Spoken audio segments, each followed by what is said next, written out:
نبی اکرم صلی اللہ تعالی علیہ وسلم نے ارشاد فرمایا من اتق اللہ احاب اللہ منہ کل شیء، جو تقوی اختیار کرتا ہے اللہ تبارک و تعالی اس شخص کی ہیبت اور اس شخص کا رعب ہر چیز میں ڈال دیتا ہے، یعنی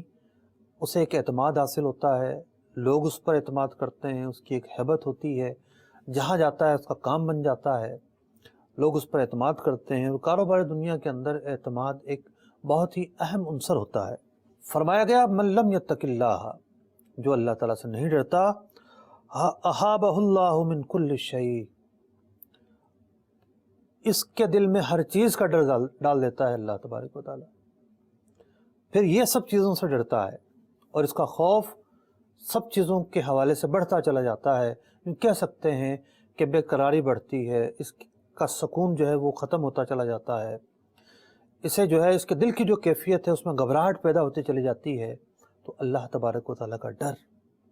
اس کا خوف بندے کے دل میں قرار داخل کرتا ہے، سکون داخل کرتا ہے، اطمینان داخل کرتا ہے، وقار داخل کرتا ہے، اعتماد پیدا کرتا ہے، اور نہ جانے کتنی خیر و برکت لاتا ہے۔